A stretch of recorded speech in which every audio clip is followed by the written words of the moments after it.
Muslims makes Muslims some of the hardest and most dangerous people with whom to share the gospel. Islamic countries such as Afghanistan, Iran, Saudi Arabia, the Emirates, Brunei, and many more made it illegal to share the gospel, making it harder for the gospel to reach Islamic people. Yet one country is becoming more open to Christianity, home to almost 15 million Muslims and at least 27 unreached people groups, is the Republic of Kazakhstan. Once called the Silk Road, connecting Europe to Asia, wherein essential goods pass through for trade. Now, could it be that the once called gateway between two continents become the gateway between unreached Muslims and the gospel? Kazakhstan was the last Soviet republic to declare its independence on 1991. For decades under Soviet rule, indigenous Kazakhs' culture and language had been suppressed and nearly forgotten.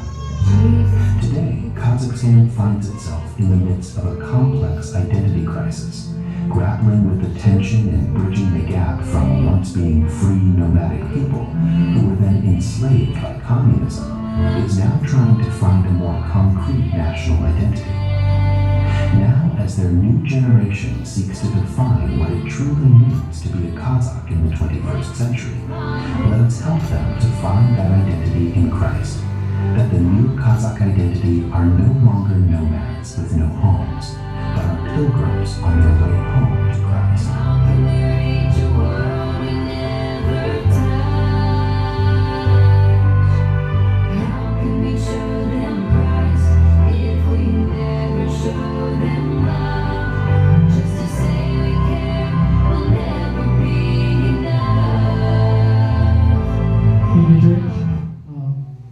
As you can see, na tayong website and Facebook, ay dili ko usually the-post sa Facebook since Kazakhstan, though open ang Kazakhstan, the people there, because most of them are Muslims, hindi sila open sa gospel. So, there will come a time, volatile kaya lang ng government, there was a time na dili pwede mag-share sa gospel, but we thank God by 2022,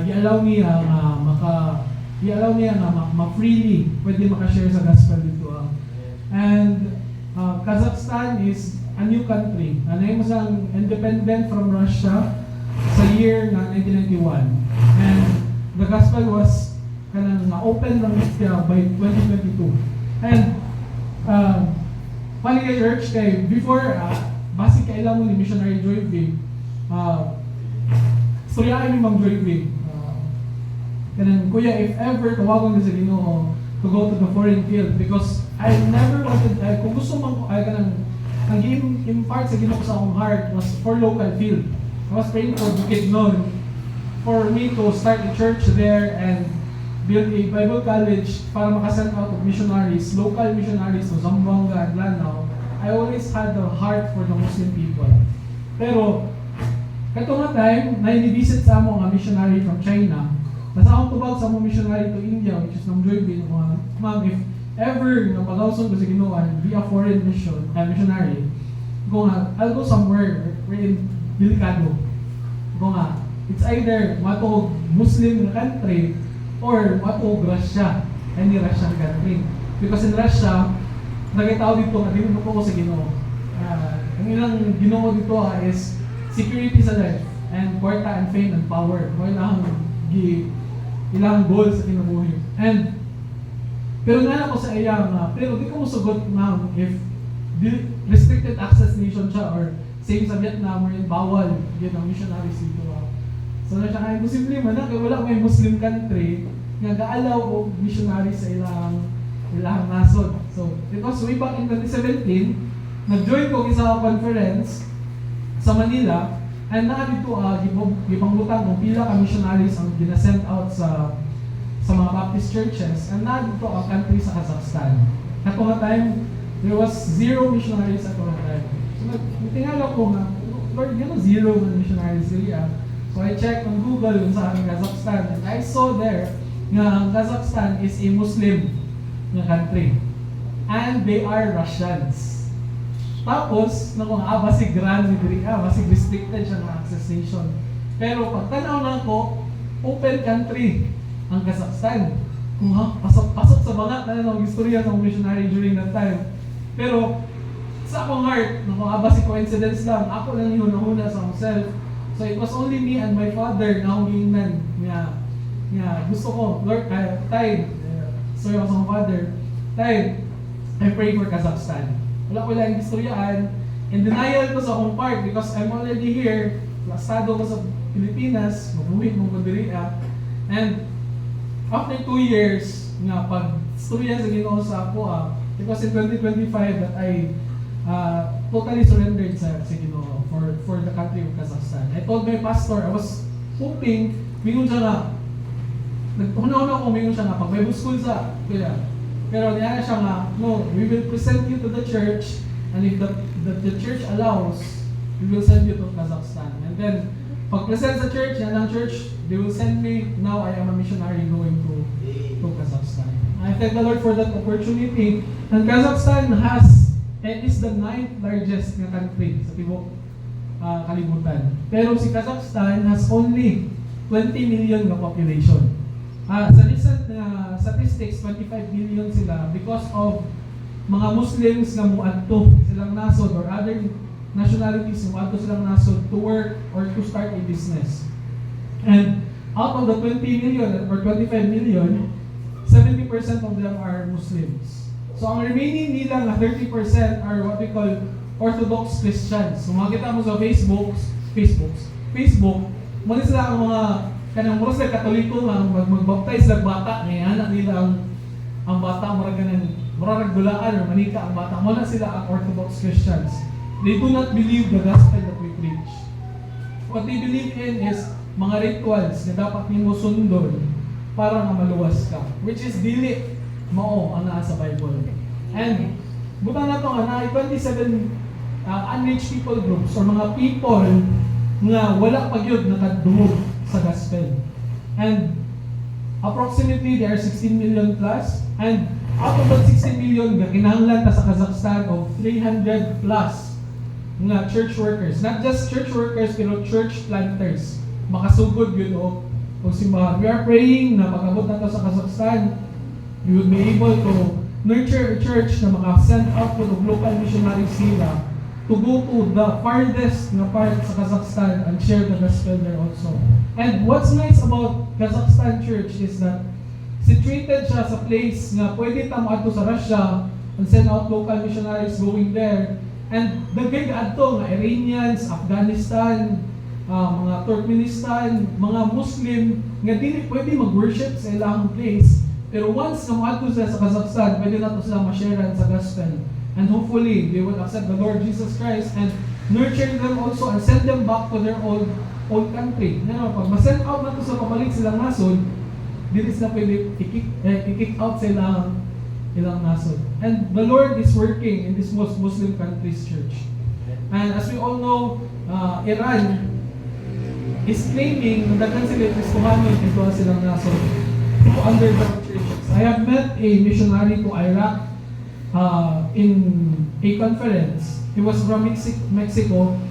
He was telling me that ang ginabuhat sa Ginoo sa mga kaninang Muslim countries is the Lord visits them in their dreams. Just like sa mga Jewish people, ang mga Israelites, mutuo sila sa Ginoo if na yung milagro. Miracles ang ilang way sa pagtuo sa gospel. And ang mga Greeks, gatuo sila sa pagkaway sa isa ka tao. That's why tagaan ng wisdom ang mga apostles for them to preach sa mga Greeks. Now, ang Muslims, they only believe na ang Ginoo magpakita lang through dreams and visions. Kung mao ko'y ginabuhat sa Ginoo sa ilaha karon. Pero church, they will never be saved through dreams or visions. Dapat na agin mo share sa gospel sa ilaha. God is preparing them for the great harvest na nagka-happen dito. And this missionary is telling me, I don't have to go door to door. Mag-wait siya sa isa ka cafe or sa coffee shop. And dahil mag-google sa iya. Wala na siya daw nga, I have been visited by God in a dream. Mani ko sa coffee shop, nagdako na tao. doon daw nato. Pag doon niya, share niya sa gospel and that person gets saved, ma-add sa ilang underground churches. And that's just one of the stories na to. Pero God is giving us this country para starting point. We know it's a very long way, pero that's the goal. To be able to share the gospel sa kaning mga countries na wala pa na share sa gospel.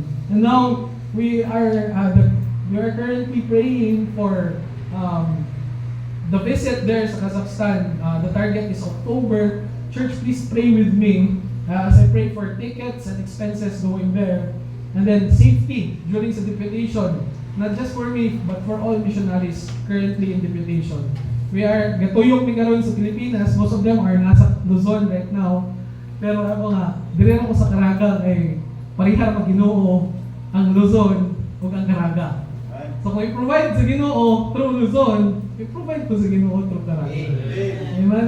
And then, for more partners in the ministry, I'm not going around churches to ask for finances. It's not about the money. It's not about the amount of the money that we provide the churches.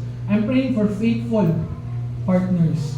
I do believe that it's not about the money na ginahatag, but it's not about what the money can do, but what God can do with the money that the churches give.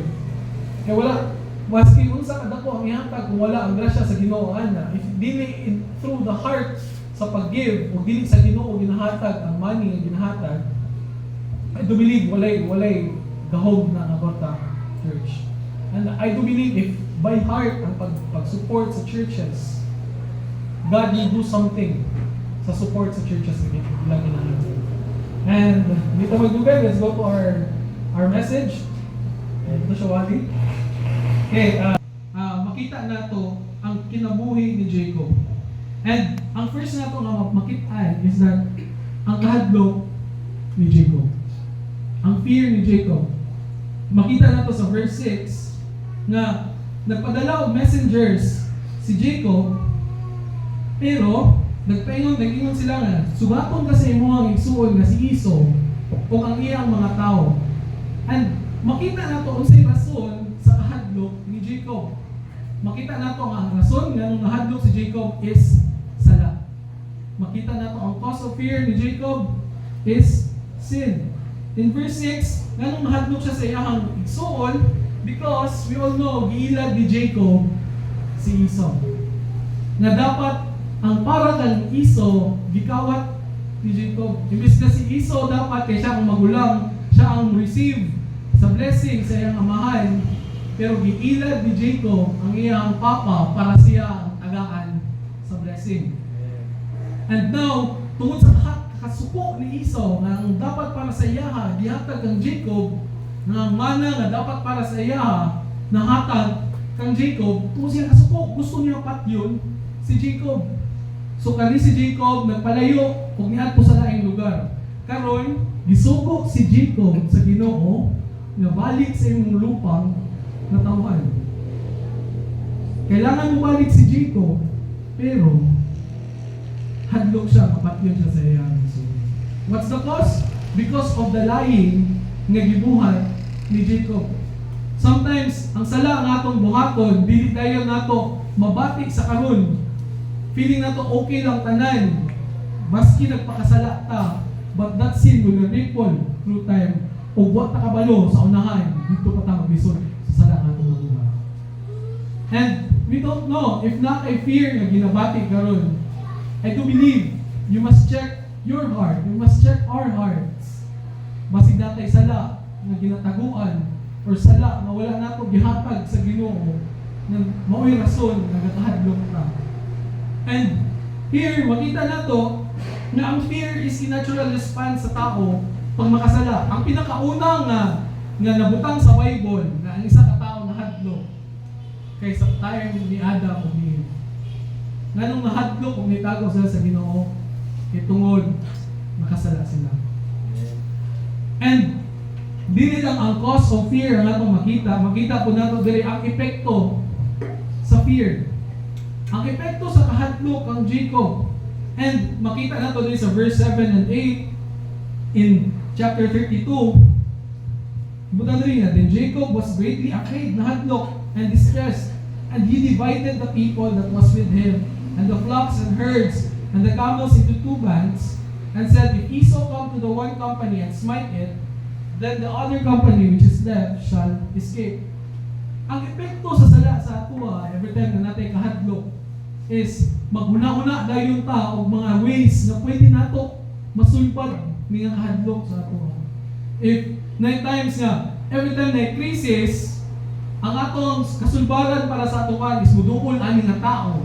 Muduol ko, amigo bitaw ni Fulano, matabangan ko niya, mapautang ko niya kwarta kaya na ko'y problema. Or, asukod bitaw ko ng mayor, makapangita ako pamahagi.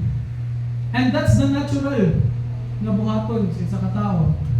And makita na ito rin, ang gibuhat ni Jacob was, okay, nahadlok ko sa akong igsoon nga si Esau, akong buhaton kay akong bahinon, ang akong pamilya o ang mga kabutangan nako. Iyang di-divide ang iyang family o ang iyang mga flocks. Nga naman, ano siya sa verse 8, na para kung makitaan ni Esau, ang isa na akong kapamilya, o iyang patyon, ang isa makadagan. Pero imagine, amahan ka, pero imong paunahon ang imong pamilya o imong mga butang.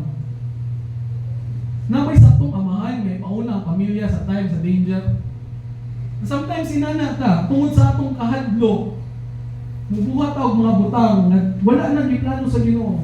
Nakalimot si Jacob na nagsugo sa iyaha, nga mubalik sa iyang lupang natawhan, kay ang Ginoo.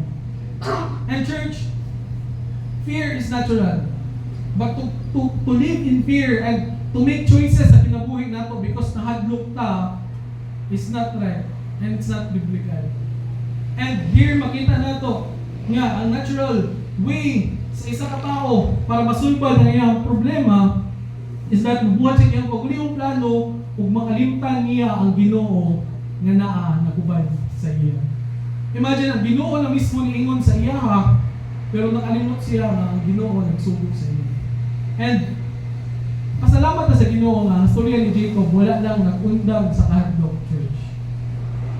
And makita po nato diha sa passage na itong ibasa ang faith ni Jacob, ang pagtuo ni Jacob. In verse 9 makita nato ang pinakaunang nga faith nga naa kang Jacob. Muna siya ang ginatawag nato church nga planted faith.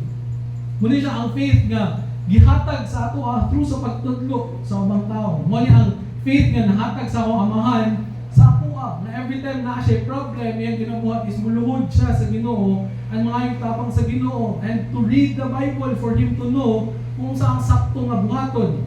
And this church, makita na to sa verse 9 to 12. Niingon si Jacob sa verse 9, and Jacob said, O God of my father Abraham and God of my father Isaac, the Lord which says unto me, return unto thy country and to thy kindred, and I will deal well with thee. Nakita niya si Abraham o si Isaac na every time na sila problema, mag-ampo sila sa Ginoo. And because mooni ang nakita ni Jacob, karon nga na siya sa problema, nag-ampo po si Jacob. And this is his prayer. In verse 10, niya na siya, I am not worthy of the least of all the mercies and of all the truth which thou hast showed unto thy servant, for with my staff I passed over this Jordan, and now I am become two bands. Deliver me, I pray thee, from the hand of my brother, from the hand of Esau, for I fear him, lest he will come and smite me, and the mother with the children. And thou saidst, I will surely do thee good, and make thy seed as the sand of the sea, which cannot be numbered for multitude. Iyan gidumduman ang giingon sa Ginoo sa iya. Church, every time natay problem, natay Ginoo, nga pwede nato dagpan o ato i-claim tanan nga promises niya na nasa Bible. If giingon ang Ginoo sa Bible nga He will never leave you nor forsake you, sometimes makalimtan nato ni siya. We memorize verses pero dili nato gina-claim as if dili tinuod ang atong Ginoo. Do you believe that you are saved right now? Amen. Tuo ka nga kaya ka luwason sa Ginoo sa imong mga sala, pero dili ka mo tuo nga kaya ka luwason sa Ginoo sa mga problema nga nasa imo. Sometimes we are like that. Makalimutan nga nagpromise ang Ginoo sa ato. And we read these verses as if wala lang, as if story lang siya sa Bible, and we read these promises as if tao lang po lang nag-ingon sa ato, makalimutan nga, Ginoo ang nag-promise sa ato. Do we believe na ang Ginoo always tinuod? Amen. Do you believe na ang Ginoo dili mo balik sa iyang promises? Amen. But have you tried God? Was there a time na naggabi mong problema? Or was there a time na wala pa'y dako gid nga problema, Ginoo dayon ang imong gidangpan? Or is it every time na ay problema, magulang na dayon taon sa ato pwede buhaton? That's the problem with Christians. We think we can do it on our own. That's why God allows dagko nga problema sa ato, because we forget that even in the smallest problems, He is there. Amen. And He doesn't want us na kita-kita lang. Giluwas na niya para mapakita sa ubang tao nga tinuod siya. Dapat dili ta parehas sa ubang tao na mag-struggle lang sa itong pagalingon, because ang Ginoo nga itong ginapangalagan at pangalagaran is tinuod sa itong kinabuhi. Pero masama ito ipakita sa mga unbelievers as if wala tayong Ginoo.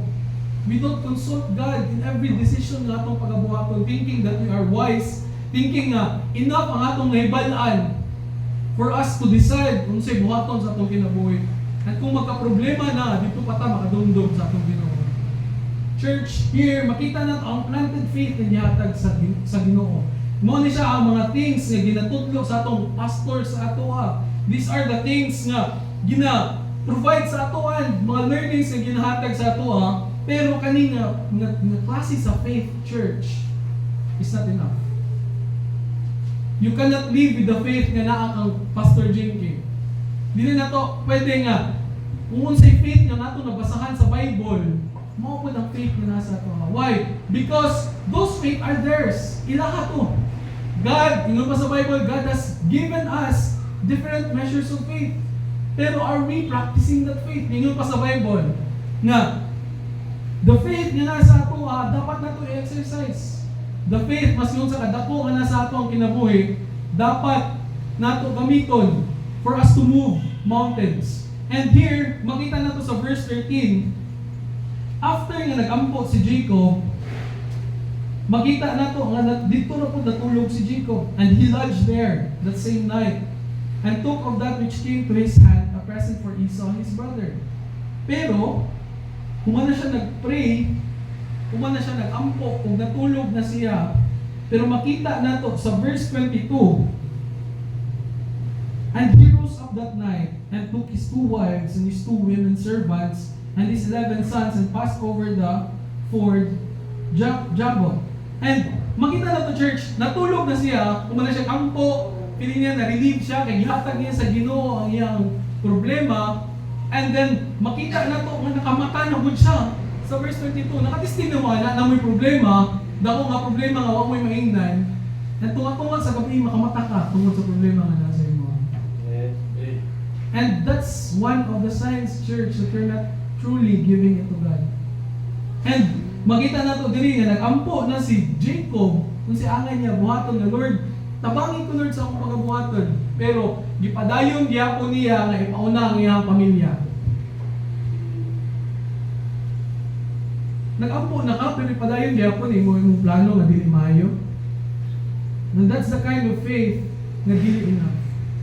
Why? Because katong nga faith nga naa kang Jacob, moro to yung nakita sa iyang papa o sa iyang lolo. Siya mismo wala ka practice sa faith nga sa iya. Pero church, makita nato diha ang planted faith nga gihatag kang Jacob na himong personal nga faith. And verses 24 to 31, makita nato diha nga Jacob was left alone in verse 24. And there wrestled a man with him until the breaking of the day. Nagpabilin si Jacob, gipauna niya iyang pamilya, ug dito nagpakita ang Ginoo sa iya. And when he saw that he prevailed not against him, he touched the hollow of his thigh, and the hollow of Jacob's thigh was out of joint as he wrestled him. Church, there will come a time wherein Pastor Jinky will no longer be here. Or the pastors or the elders will no longer be here. Wala na diri niya. Mga wala ang tanan diri niya kalibutan. What will happen to the next generation, church? the planted faith was very important. Pero we have to make sure na ang atong natudlo sa sila mismo maka-experience ng church. The younger generations are looking up to us. Wala ta kabalo para sa ato murag wala lang. Because everyday kauban nato ng mga bata, pero kana ng mga bata gadumdum. And there are many instances where magstorya ay sa mga akong na children's church before, kasi mo siya nga, kuya, di ba nag-ingon magkani, nani dapat ang buhat doon. Ha, kasi sa mga nagstoryahan na. Mas mga sila nga, it was when we were in the children's church, naka-mention kani, or some of them will come to me and, kuya, mo din mo pasabot atong lesson ni mo ani. Kaya na-experience ko ani sa ako now, and I have to pray to God and do this instead of complaining. I have to thank God and praise God. And for me to obey God, dapat pangayuon ko na ako ng obedience sa Ginoo. Dili lang kung akong gagalingon. And pinaka-years nila ba na anak ng mga lessons, pero karon pa sila niingon sa ako. And dito na ko na-feel unsa ka heavy ang ato ang accountability towards sa Ginoo sa mga gagmay na nasa ato. If ipakita nato nga moadto kag simbahan kung time nga pwede rata, kung dili kita mangitag pamaagi nga moadto kag simbahan, mao pa sundod sa next generation. And we have to make sure, church, nga ang pagtuo nga naa sa ato karon ma-experience po ana ng mga bata. Kaya maparihas na sila ng Jacob, mag-ampok sila pero dili tinuod ang pagtuo nga nasa iyo. And makita nato diri na si Jacob mismo ang naka-experience sa Ginoo. There's a time na nakigresol ang Ginoo sa iya, and Jacob was never the same again. Dili na same si Jacob. Why? Pag-touch sa Ginoo sa hollow or sa joint sa iyang thigh, kung sabi mo if dislocated yung joint, would you walk the same? Pareha ba yung pagbaktas again? Lisod na magbaktas.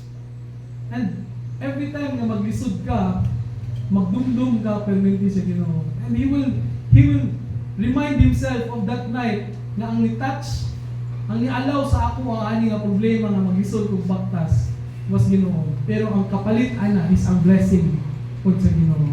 Yan na si Jacob.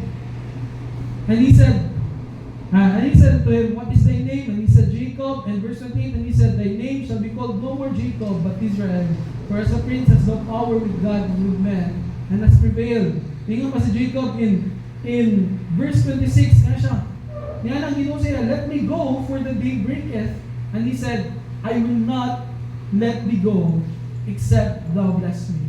Dapat inana ko lang ato ang hunahuna. Every time natay i-claim sa Ginoo nga promise sa Bible, Lord, I will not let you go until you bless me.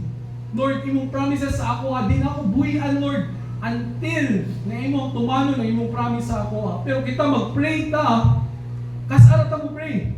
We don't even claim the promises na nasa Bible. We don't even read our Bible sometimes. How will we know the promises of God if we dili ta magbasa sa atong Bible? And the moment nga natin ma-learn the promises sa Ginoo, hold on to that promise. Same way nga nigunit si Jacob sa Ginoo, Lord, I will not let you go until you bless me.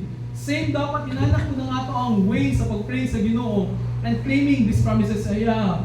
And unless we experience God ourselves, dili pod masame ang ato ang faith. Same as our pastors. Magsige preach atong pastors here about faith, pero kita wala na to gina-practice nga faith. Never po na to ma-experience ang katinuod sa Ginoo. Wala na to gitagaan na chance ang Ginoo nga mapakita ang iyang gahom sa atong kinabuhi. Why? Mamata nito. Igo raman ta, okay, mamigibot lang sa Bible. Pero that's not enough. We have to trust and test God sa iyang mga promises sa atong Bible. And the moment nga na-experience ni Jacob ang faith sa iyang parents o iyang grandparents, the moment nga maka-experience sa mga hardship si Jacob, madumduman niya ang katong experience na napakita ang Ginoo sa iya. And yun pa sa Hebrews 11 verse 6, He is a rewarder of them that diligently seek Him. Seek God and His promises. That's why we read our Bibles, for us to know God more. Kaya dili ta ma-create nga klase sa faith, wala ta kaila sa atong Ginoo.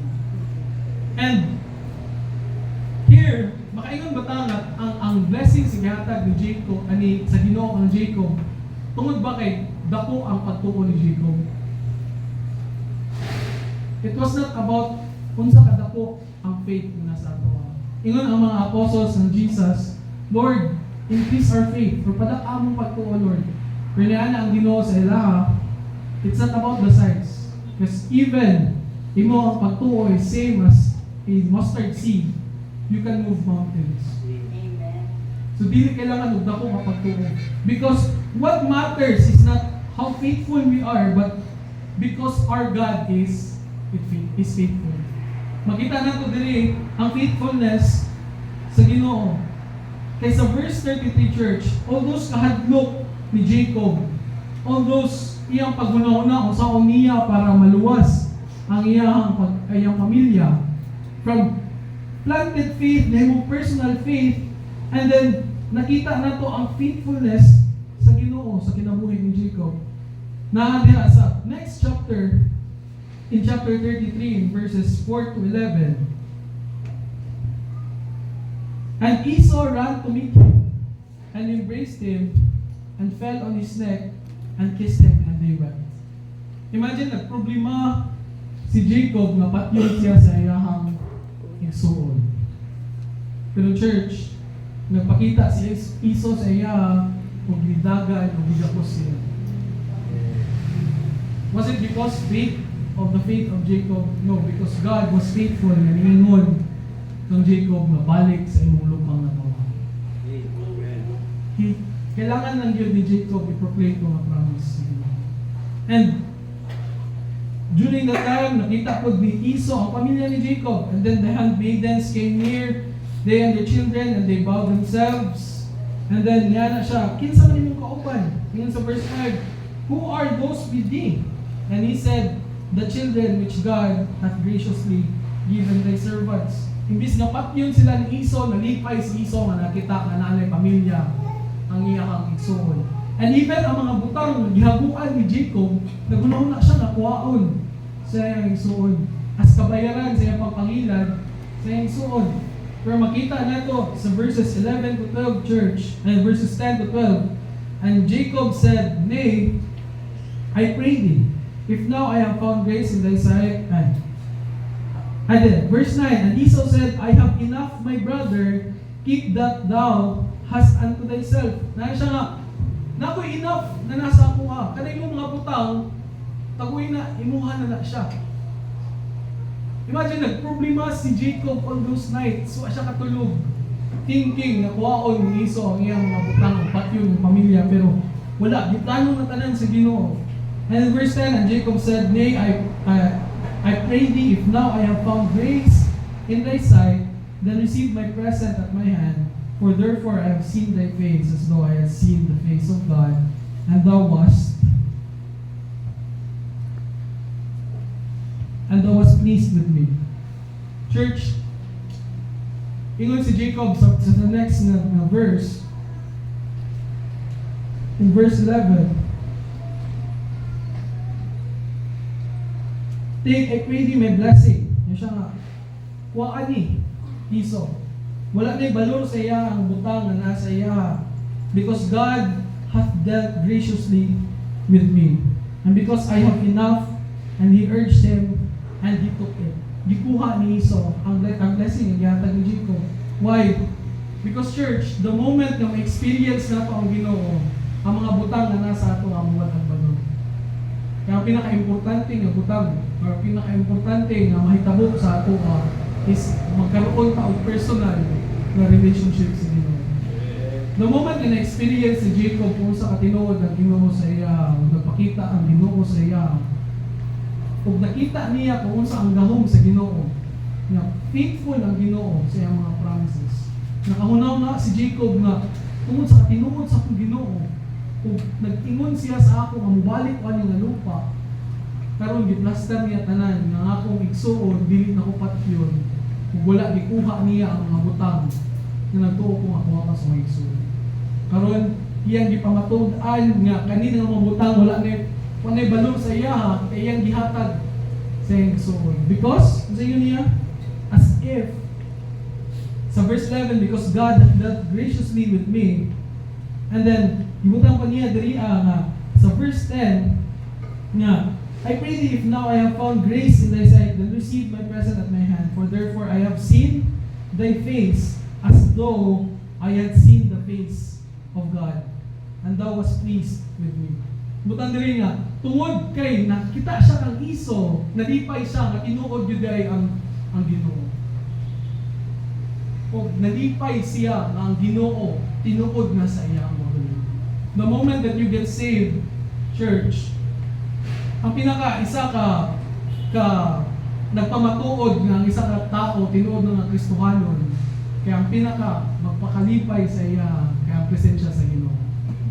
That's why ang isa ka tao nga magpakasala, mahadlok, isa ka Kristohanon nga magpakasala, walay kalipay.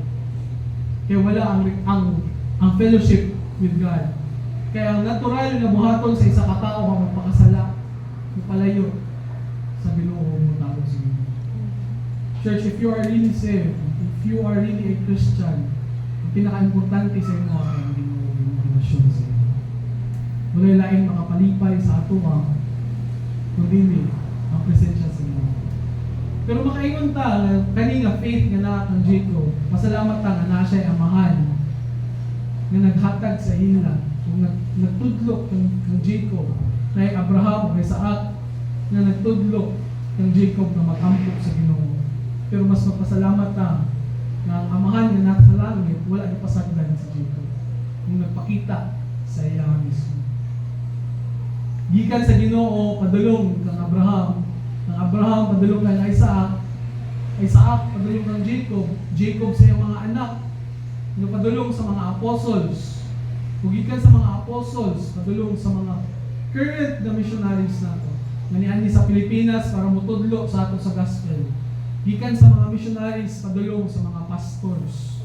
Nakaroon na sa atong tagsatagsa ng mga lugar para mutudlo sa ato sa kamatuoran. Gikan sa ilaha, padulong sa atong mga fathers, or padulong sa ato mga ito ginatawag na faith from father to father. Now, kita church, ang atong buhaton karon is atong mahatag sa next generation kani nga faith nga gitudlo nila sa ato. That's why we preach the gospel to other people for them to know the Lord that tinuod ko sa atong Ginoo. And if tinuod ka nga luwas, magmalipayon ka nga mo-share sa mga tao na ang akong gina-share nga gospel, dili na ako ikaulaw because tinuod ang ako ang Ginoo. If ang ubang tao, mo-share sila sa ilang relihiyon na ilang ginasamba kay dili tinuod, how much more kita church that we serve the living God. I do believe that missions, ang success sa missions, sa mga foreign missionaries and local missionaries is, I do believe na kaya umnakon sa Ginoo ang church dito sa Kazakhstan without the help of other people, pero that's not God's design. God's design is for successful missions to be supported by faithful churches. And it's very hard to become a faithful church without a faithful pastor. It's very hard to become a faithful pastor. Mag-isod ang mga pastors nato if walay families na mo support sa atong pastors. And there will never be faithful families if walay faithful fathers and mothers na mulid sa ilang church. And only those katurang ang walay faithful fathers po na wala gyud the experience sa Ginoo. Church, try to experience God and you will never walk the same way. Di na mo mubaktas, di na ka mo decide again the same way as before. Why? Di mong isik ang Ginoo sa kada step ng imong pagkabuhat. Let's pray. Father in heaven, Lord, we thank you, Lord, for this morning, O God. Thank you, Lord, for the life of Jacob, Lord. I pray, Lord, that your word will grow in our hearts, O God. Dinitawang, Lord, yung pulong, Lord, yung message sa mga, God. Your word has been spoken, Lord, and may it grow in the hearts of your people.